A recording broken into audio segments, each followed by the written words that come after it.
Hello guys and welcome back to best car picks. നമ്മൾ കുറച്ച് കാലമായിട്ട് കേൾക്കുന്നതാണ് റെനോയുടെ പുതിയൊരു 7 സീറ്റർ SUV വരുന്നു എന്നുള്ള കാര്യം. ആൻഡ് അത് ഡാഷ്യ ബിഗ്സ്റ്റർ ബേസ്ഡ് ആയിട്ടുള്ള വണ്ടിയായിരിക്കും എന്ന് നമുക്കറിയായിരുന്നു. ഇന്ത്യയിൽ നമുക്ക് ആദ്യം ഡസ്റ്റർ ആയിരിക്കും കിട്ടുന്നത്. ഇൻ്റർനാഷണലിയും അവർ ആദ്യം ഡസ്റ്റർ തന്നെയാണ് ഇറക്കിയത്. അത് നമ്മുടെ ഡാഷ്യ ഡസ്റ്ററിൻ്റെ പുതിയ ജനറേഷൻ മോഡലായിരുന്നു. എന്തായാലും ഇപ്പോൾ അവർ ഇൻ്റർനാഷണലി ബൊറിയൽ എന്ന് പറഞ്ഞ പുതിയൊരു വാഹനം അൺവെയിൽ ചെയ്തിരിക്കുകയാണ്. ഇത് 2025 അവസാനമൊക്കെ ആകുമ്പോഴേക്കും ഗ്ലോബലി പല മാർക്കറ്റുകളും, അതായത് ഏഷ്യൻ മാർക്കറ്റ് ഇൻക്ലൂഡഡ് ആണ്, പിന്നെ യൂറോപ്പ്, അതുപോലെ ലാറ്റിൻ അമേരിക്ക, പിന്നെ നമ്മുടെ സൗത്ത് ആഫ്രിക്ക തുടങ്ങിയ മാർക്കറ്റുകളിലൊക്കെ ഈ വണ്ടി സെയിലിന് പോകും എന്നാണ് പറഞ്ഞിരിക്കുന്നത്. എന്തായാലും നമുക്ക് കിട്ടാൻ പോകുന്നൊരു ഡിസൈൻ ഇങ്ങനെയായിരിക്കും. ഇത് ഡസ്റ്റർ വെച്ച് കമ്പയർ ചെയ്യും, അതായത് ഡാഷ്യ ഡസ്റ്ററും റെനോ ഡസ്റ്ററും തമ്മിൽ അത്യാവശ്യം കുറച്ച് വ്യത്യാസം ഉണ്ടായിരുന്നുള്ളൂ. പക്ഷേ ഈ വണ്ടി അങ്ങനെയല്ല. ഡാഷ്യ ബിഗ്സ്റ്ററും അതുപോലെ നമ്മുടെ റെനോയുടെ ബൊറിയലും തമ്മിൽ അത്യാവശ്യം നല്ല വ്യത്യാസമുണ്ട്, പ്രത്യേകിച്ച് ഓവറോൾ എക്സ്റ്റീരിയർ ഡിസൈൻ്റെ കാര്യത്തിൽ. ഇപ്പോൾ നമ്മളിതിൻ്റെ ഫ്രണ്ട് ഡിസൈൻ എടുക്കുകയാണെങ്കിൽ ഇതിൻ്റെ അകത്ത് നമുക്ക് മൊത്തത്തിൽ ഡിഫറൻ്റ് ആയിട്ടുള്ള ഒരു ഫ്രണ്ട് ഡിസൈനാണ് കിട്ടുന്നത്. DRLൻ്റെ ഡിസൈൻ വ്യത്യാസമുണ്ട്, ഹെഡ്ലൈറ്റിൻ്റെ പ്ലേസ്മെൻറ്റ് വ്യത്യാസമുണ്ട്. മറ്റേത് ഡാഷ്യ ബിഗ്സ്റ്റർ എന്ന് പറയുമ്പം അത് ഡസ്റ്ററിൻ്റെ തന്നെ സെയിം ഹെഡ്ലൈറ്റും സംഭവങ്ങളൊക്കെ വെച്ച് വരുന്ന ഒരു ഇത്തിരി കൂടെ വലിയ വണ്ടിയായിരുന്നു. ഇത് പക്ഷേ അങ്ങനെയല്ല. ഫ്രണ്ടിലത്തെ സംഭവങ്ങൾ അവർ മൊത്തമായിട്ട് റീഡിസൈൻ ചെയ്തിട്ടുണ്ട്. കാണാൻ അത്യാവശ്യം രസമുണ്ട്. ഇത് അത്ര ബോർ ലുക്കിംഗ് ഒന്നും അല്ല. ഇപ്പോഴത്തെ പല വാഹനങ്ങളും അവർ ഡിസൈൻ ചെയ്ത് കൊളാക്കുന്നതാണ് നമ്മൾ കണ്ടിട്ടുള്ളത്. റെനോ അല്ല, മൊത്തത്തിൽ ഞാൻ പൊതുവേ പറഞ്ഞതാണ്. പക്ഷേ ഇതങ്ങനെ എന്തായാലും അങ്ങനെ വലിയ കുഴപ്പമൊന്നും ഡിസൈൻ്റെ കാര്യത്തിൽ തോന്നുന്നില്ല. ഗ്രില്ലൊക്കെ ഒരു ഇത്തിരി വ്യത്യസ്തമായിട്ടുണ്ട്, പക്ഷെ എന്നാലും കാണാൻ അത്ര ബോറാണെന്ന് എനിക്ക് തോന്നിയില്ല. നിങ്ങളുടെ അഭിപ്രായം താഴെ കമൻസിൽ പറഞ്ഞേക്കെ ഡിസൈൻ കണ്ടിട്ടുണ്ടെന്ന്.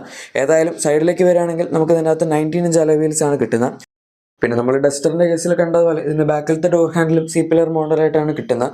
ഏതായാലും ഡയമെൻഷൻസ് വൈസ് വണ്ടി കണ്ടാലും അത്ര ചെറുതായിട്ട് തോന്നുന്നില്ല. ശരിക്കും ഈ വണ്ടി അത്ര ചെറുതുമല്ല. 4.5 മീറ്റേഴ്സിന് മുകളിൽ ലെങ്ത് ഉണ്ട്. 4570 mm ആണ് ഇതിനകത്ത് വരുന്ന ലെങ്ത്ത്. അതുപോലെ 1810 mm വിഡ്ത്ത് വരുന്നുണ്ട്. 1700 mm ഹൈറ്റ് ഉണ്ട്. ആൻഡ് വീൽ ബേസ് ആണെങ്കിലും 2700 mm ആണ് വരുന്നത്. സോ ഓവറോൾ ഡയമെൻഷൻസിൻ്റെ കാര്യത്തിലൊന്നും നമ്മൾ കുറ്റം പറയാനില്ല. ഇനി റിയർ ഡിസൈൻ നോക്കുകയാണെങ്കിൽ നമ്മൾ ഡാഷ്യയുടെ ബിഗ്സ്റ്റർ വെച്ച് കമ്പയർ ചെയ്യുമ്പോൾ നല്ല വ്യത്യാസമുണ്ട്. അതായത് ആ വണ്ടി കുറച്ചും കൂടെ ബോക്സി ആയിരുന്നു. ഇത് പക്ഷേ ഇത്തിരിയും കൂടെ കർവി ആയിട്ട് ഇത്തിരി സ്പോർട്ടി ലുക്കിലാണ് വരുന്നതെന്നാണ് എനിക്ക് പേഴ്സണലി തോന്നിയത്. പിന്നെ ഇപ്പോഴത്തെ വണ്ടികളൊക്കെ വരുന്ന പോലെ കണക്റ്റഡ് ടെയിൽ ലാമ്പ് ഒന്നും ഈ വണ്ടിയിലില്ല. ഇത് ഏകദേശം നമ്മുടെ പുതിയ ജനറേഷൻ സ്കോഡ കോഡിയാക്കൊക്കെ ഇൻസ്പയർ ആയതുപോലെ എനിക്ക് തോന്നിയിട്ടുണ്ട് പെട്ടെന്ന് തന്നെ ഡിസൈൻ കാണുമ്പോൾ. ഈവൻ പ്രത്യേകിച്ച് ബാക്കിലത്തെ ടൈലൈറ്റ്സ് ആണെങ്കിലും അതിനകത്ത് കണക്റ്റഡ് ടൈലൈറ്റ്സ് ഉണ്ട്, ഇതിനകത്ത് കണക്റ്റഡ് ടൈലൈറ്റ്സ് ഇല്ല. പക്ഷേ എന്തായാലും ഇതിനെ കുറച്ചും കൂടെ നീറ്റായിട്ട് ഡിസൈൻ ചെയ്തിരിക്കുന്ന ഒരു ടൈൽ ലാമ്പ്സ് അറിയ പോലെയാണ് തോന്നിയത്. പിന്നെ റെനോയുടെ പുതിയ ലോഗോ ഒക്കെ നമുക്ക് ഫ്രണ്ടിലും ബാക്കിലും കിട്ടുന്നുണ്ട്. ആൻഡ് മൊത്തത്തിൽ ഇതിൻ്റെ ബമ്പറിൻ്റെ ഡിസൈനൊക്കെ ആണെങ്കിലും അത്യാവശ്യം സ്പോർട്ടിയാണ്. ഭയങ്കര റഗ്ഗഡ് ആയിട്ടുള്ള ലുക്കൊന്നുമല്ല അവർ ഇതിനകത്ത് കൊടുക്കാൻ ശ്രമിച്ചിരിക്കുന്നത്. പിന്നെ നമുക്കിതിൻ്റെ അതായത് സൈഡിലത്തെ വിൻഷീൽഡിന് മുകളിലാണെങ്കിലും ഒരു സിൽവർ എലമെൻ്റ് ഒക്കെ കിട്ടുന്നുണ്ട്. മൊത്തത്തിൽ അത്യാവശ്യം നല്ല പ്രീമിയം ആയിട്ടുള്ളൊരു ലുക്കാണ്. ഇനി ഇൻറ്റീരിയറിലേക്ക് വരികയാണെങ്കിൽ ഇവിടെ ബിഗ്സ്റ്ററുമായിട്ടുള്ള കുറച്ച് ഫീച്ചേഴ്സൊക്കെ സെയിം ആണ്. പക്ഷേ മൊത്തത്തിലുള്ള ഡാഷ്ബോർഡിൻ്റെ ലേഔട്ടും കാര്യങ്ങളും അല്ലെങ്കിൽ ഡിസൈൻ സംഭവങ്ങളൊക്കെ അവരെ കുറച്ച് രീതിയിലൊക്കെ വ്യത്യാസം വരുത്തിയിട്ടുണ്ട്. സ്റ്റിയറിംഗിൽ 3 സ്പോക്കാണ് കിട്ടുന്നത്. അതിനകത്ത് തന്നെ കൺട്രോൾസ് അവൈലബിൾ ആണ്. പിന്നെ 10 ഇഞ്ചസിൻ്റെ 2 സ്ക്രീൻസാണ് കൊടുത്തിരിക്കുന്നത്. അതായത് ഇൻഫോർടൈൻമെന്റ് സിസ്റ്റം, ഇൻസ്ട്രുമെന്റ് സിസ്റ്റം രണ്ടും 10 ഇഞ്ചാണ്. Wireless Android auto, apple CarPlay എല്ലാം സപ്പോർട്ട് ചെയ്യുന്നുണ്ട്. പിന്നെ ഇലക്ട്രിക് പാർക്കിംഗ് ബ്രേക്ക് വരുന്നുണ്ട്. അതുപോലെ മൾട്ടിപ്പിൾ ഡ്രൈവ് മോഡ്സ് ഉണ്ട്. ഈ സ്നോ, സാൻഡ്, വെറ്റ് അങ്ങനത്തെയൊക്കെ കേട്ടിട്ടില്ല, അതാണ് സംഭവം. പിന്നെ നമുക്ക് ഓട്ടോ AC അവൈലബിൾ ആണ്. അതുപോലെ level 2 advanced air resistance system available ആണ്. പിന്നെ ഇതിൻ്റെ ഫ്രണ്ടിലത്തെ 2 സീറ്റ്സ് ഇലക്ട്രിക്കലി അഡ്ജസ്റ്റബിൾ ആണ്. എന്ന് പറയേണ്ട ആവശ്യത്തിനുള്ള എല്ലാ ഫീച്ചേഴ്സും അവർ ഒരു വാഹനത്തിൽ കൊടുത്തിട്ടുണ്ട്. ആർഭാടമായിട്ട് അങ്ങനെ പ്രത്യേകിച്ചൊന്നും പറയാനില്ല, പക്ഷെ എന്നാലും ഡീസൻ്റ് ആണ് ഫീച്ചേഴ്സിൻ്റെ കാര്യത്തിൽ. ഇതിനകത്ത് കുറച്ച് പ്രീമിയം ആയിട്ടുള്ള ഫീച്ചേഴ്സ് വരുന്നു. ഒന്ന് ഹാർമൻ കാർഡിൻ്റെ സൗണ്ട് സിസ്റ്റമാണ്, അത് അത്യാവശ്യം നല്ലതാണ്. 5 ലെവൽ സൗണ്ട് സ്റ്റേജിങ് ഒക്കെ ഇതിനകത്ത് വരുന്നുണ്ട്. പിന്നെ നമുക്കിതിൻ്റെ അകത്ത് ഡ്യുവൽ സോൺ ഓട്ടോ ACയും കിട്ടുന്നുണ്ട്. അതുപോലെ പാനോറാമിക് സൺറൂഫ് സാധനങ്ങളൊക്കെ തീർച്ചയായും ഇതിനകത്തുണ്ട്. പിന്നെ ഓട്ടോ ഡിമിങ് എയർ വിംസും ഇതിനകത്ത് അവൈലബിൾ ആണ്. ഹാർമൻ കാർഡിൻ്റെ സൗണ്ട് സിസ്റ്റം ആക്ച്വലി അത്യാവശ്യം നല്ലതാണ്. പിന്നെ ഓവറോൾ ഇൻറ്റീരിയർ ക്വാളിറ്റി നോക്കുകയാണെങ്കിലും നമുക്കിതിൻ്റെ അകത്ത് ബ്ലൂ സ്റ്റിച്ചിങ് വരുന്നുണ്ട് ലെതർ ഫിനിഷിൽ. അതായത് സോഫ്റ്റ് ടച്ച് മെറ്റീരിയൽസ് ആണ് അവർ കൊടുത്തിരിക്കുന്നത്. ടോപ്പ് ഡാഷ് പോർഷൻ വരുന്നത് നമുക്ക് ബ്ലാക്ക് ഫിനിഷാണ്, അതും ഒരു kind of soft touch material തന്നെയാണ്. അതുപോലെ ആംബിയൻ ലൈറ്റിംഗ് ഇതിനകത്ത് കൊടുത്തിട്ടുണ്ട്. 5-6 കളറൊന്നും അല്ല, 48 കളേഴ്സാണ് ഇതിനകത്ത് ആംബിയൻ ലൈറ്റിങ്ങിൽ വരുന്നത്. സോ അതും നല്ലൊരു കാര്യമായിട്ട് തന്നെ തോന്നി.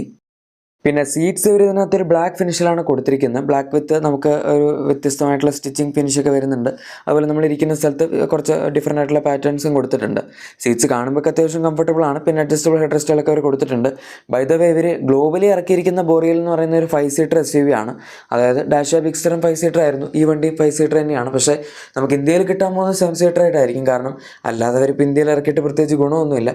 നമുക്ക് ഓൾറെഡി ഇവിടെ കിട്ടാൻ പോകുന്ന ഡസ്റ്റർ 5 സീറ്റർ ആണ്. അപ്പോൾ പിന്നെ അതിൻ്റെ മുകളിൽ ഒരു 5 സീറ്റർ SUV വീണ്ടും ഇറക്കി അഡീഷണൽ പ്രൈസ് കൊടുത്തെടുക്കാൻ ആൾക്കാരൊന്നും തയ്യാറായിരിക്കില്ല. അപ്പോൾ 7 സീറ്റർ ആണെങ്കിൽ ഉറപ്പായിട്ടും അഡീഷണൽ പൈസ കൊടുക്കുമ്പം 7 സീറ്റ്സ്, അതായത് അല്ലെങ്കിൽ നമുക്ക് 3 റോ എങ്കിലും കിട്ടുന്നുണ്ടല്ലോ എന്ന് പറഞ്ഞ് ആൾക്കാരെടുക്കും. സോ ഇവിടെ എന്തായാലും 7 സീറ്റർ വണ്ടി തന്നെയായിരിക്കും വരാൻ പോകുന്നത്.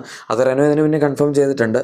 ഇത്രയൊക്കെയാണ് നമുക്കിപ്പോൾ ഈ വാഹനത്തിൻ്റെ എക്സ്റ്റീരിയർ, ഇൻറ്റീരിയർ, പിന്നെ ഫീച്ചേഴ്സ് തുടങ്ങിയ കാര്യങ്ങളൊക്കെ പറയാൻ പറ്റുന്നത്. ഇനി എഞ്ചിൻ ഓപ്ഷൻസിലേക്ക് വരികയാണെങ്കിൽ ഇതിനാകെ ഇപ്പോൾ ഒരൊറ്റ എഞ്ചിൻ മാത്രമേ കിട്ടുന്നുള്ളൂ. പക്ഷേ ലേറ്റസ്റ്റ് സ്റ്റേജിൽ ഇനിയും എഞ്ചിൻ ഓപ്ഷൻസ് വരും എന്ന് പറയുന്നുണ്ട്. ഏതായാലും ഇപ്പോൾ ഇതിനൊരു 1.3 ലിറ്റർ ടെർബോ പെട്രോൾ എഞ്ചിനാണ് കിട്ടുന്നത്. ഇത് ഗ്യാസിലും ഡയറക്റ്റ് ഇഞ്ചക്ഷൻ പെട്രോൾ എഞ്ചിനാണ്, MPFA ഒന്നുമല്ല.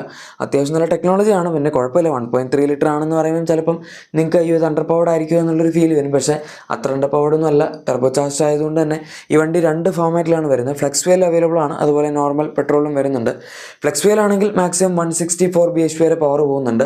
ഇനി അതല്ല പെട്രോൾ ആണെങ്കിൽ നമുക്ക് ലാറ്റിൻ അമേരിക്കൻ മാർക്കറ്റിൽ 156 bhp ആണ് കിട്ടുന്നത്. ടർക്കിയിലാണെങ്കിൽ 138 bhp ആണ് കിട്ടുന്നത്. അതുപോലെ ടോർക്കിലും വ്യത്യാസമുണ്ട്. നമുക്ക് ലാറ്റിൻ അമേരിക്കൻ മോഡലിൽ 270 Nm വരെ ടോർക്ക് പോകുന്നുണ്ട്. പക്ഷേ ടർക്കിയിൽ 240 Nm വരെയാണ് ടോർക്ക് പോകുന്നത്. എന്തായാലും ഇതിൻ്റെ 0 to 100 അവർ ക്ലെയിം ചെയ്യുന്ന ടൈം 9.26 സെക്കൻഡ്സ് ആണ്. സോ അത് ഈ വണ്ടിയുടെ എഞ്ചിൻ ഡിസ്പ്ലേസ്മെൻറ്റ്, ഇതിൻ്റെ ബോഡി വെയിറ്റ്, സൈസൊക്കെ വെച്ച് നോക്കുമ്പോൾ വളരെ ഫാസ്റ്റാണ്. കാരണം 1.3 ലിറ്റർ എഞ്ചിനാണെന്നും കൂടെ ഓർക്കണം. ബാക്കി നമ്മുടെ 1.5 ലിറ്റർ എഞ്ചിൻ വെച്ച് വരുന്ന വണ്ടികളൊക്കെ, അതായത് ടെർബോ ചാർജ് വണ്ടികളൊക്കെയാണ് ഈ ഒരു പ്രൈസ് പോയിന്റ് അല്ലെങ്കിൽ ഇത്രയും സൈസുള്ള വണ്ടികളൊക്കെ കുറച്ചുകൂടെ പവർ കൂടുതൽ കൊടുത്തു കഴിഞ്ഞാൽ ഈ ബിലോ 10 സെക്കൻഡ്സ് പോകുന്നത്. എഗെയിൻ വളരെ ഫാസ്റ്റ് അല്ല, പക്ഷെ എന്നാൽ എഞ്ചിൻ ഡിസ്പ്ലേസ്മെൻ്റ് ഒക്കെ വെച്ച് നോക്കുമ്പം അത്ര സ്ലോ അല്ല എന്നുള്ള രീതിയിലാണ് ഇതിൻ്റെ പവർ വരുന്നത്. പിന്നെ നമുക്ക് ഇന്ത്യയിലേക്ക് പറയാനാണെങ്കിൽ ഇതുവരെ ഇവിടെ എന്ത് പവർ ട്രെയിൻ ആയിരിക്കും ഉപയോഗിക്കുക എന്നുള്ളത് അവർ പറഞ്ഞിട്ടില്ല. പക്ഷേ ഹൈബ്രിഡ് ഉണ്ടാവും, അതുപോലെ ഈ 1.3 ലിറ്റർ ഉണ്ടാവും എന്നാണ് ഇപ്പോൾ പറയുന്നത്.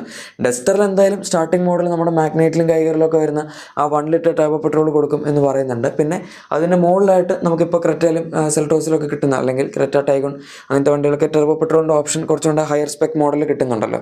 അതായത് കുറച്ചുകൂടെ ഹയർ സ്റ്റേറ്റ് ഓഫ് ട്യൂണിൽ 1.5 ആണ് ബാക്കി കമ്പനികളൊക്കെ കൊടുക്കുന്നത്. അതിന് പകരം ഇവർ ഇതിനകത്ത് 1.3 ടർബോ ആയിരിക്കും കൊടുക്കുന്നതെന്നാണ് പറയുന്നത്. പക്ഷേ നമുക്കിവിടെ ഹൈബ്രിഡിൻ്റെ ഓപ്ഷൻ കൂടെ അവർ കൊടുക്കും എന്നും പറയുന്നുണ്ട്.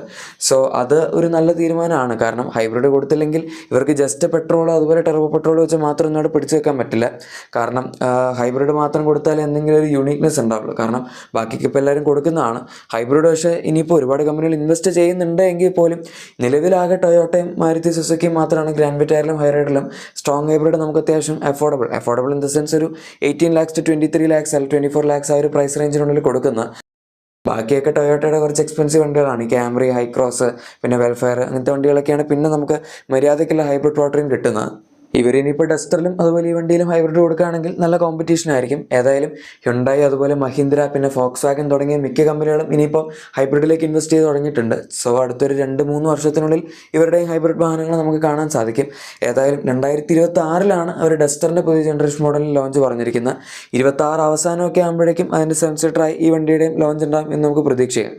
ഇതിൻ്റെ പേര് ഇൻ്റർനാഷണലി ആണ് ബൊറീൽ എന്ന് പറഞ്ഞിരിക്കുന്നത്. ഇന്ത്യയിൽ ഇതിൻ്റെ പേരെന്തായിരിക്കും എന്ന് നമുക്കറിയില്ല. ചിലപ്പോൾ ഡസ്റ്ററിൻ്റെ തന്നെ എന്തെങ്കിലും എക്സ്റ്റൻഡ് ആയിട്ടുള്ളൊരു പേരായിരിക്കും, അല്ലെങ്കിൽ ചിലപ്പോൾ പുതിയൊരു പേരായിരിക്കും. അത് നമുക്ക് കണ്ടറിയാം. ഏതായാലും ഈ വണ്ടിയെ പറ്റിയുള്ള നിങ്ങളുടെ അഭിപ്രായം തീർച്ചയായും താഴെ കമൻസിൽ പറയാം. പിന്നെ നിങ്ങളുടെ എക്സിസ്റ്റിംഗ് വാഹനത്തിന് എന്തെങ്കിലും ആക്സറീസോ ക്ലീനിങ് പ്രോഡക്ട്സോ ഒക്കെ വേണമെന്നുണ്ടെങ്കിൽ തീർച്ചയായും നമ്മുടെ ഡിസ്ക്രിപ്ഷൻ അല്ലെങ്കിൽ പ്രൊഡക്ട്സ് ടാഗ് ചെക്കൗട്ട് ചെയ്യുക. വീഡിയോ ഇഷ്ടപ്പെട്ടെങ്കിൽ ഉറപ്പായിട്ടും ലൈക്കും സബ്സ്ക്രൈബും ഷെയറും കൂടി ചെയ്തേക്കാം. നമുക്ക് മറ്റൊരു വീഡിയോയിൽ കാണാം. അതുവരെ thank you for watching my video and good bye.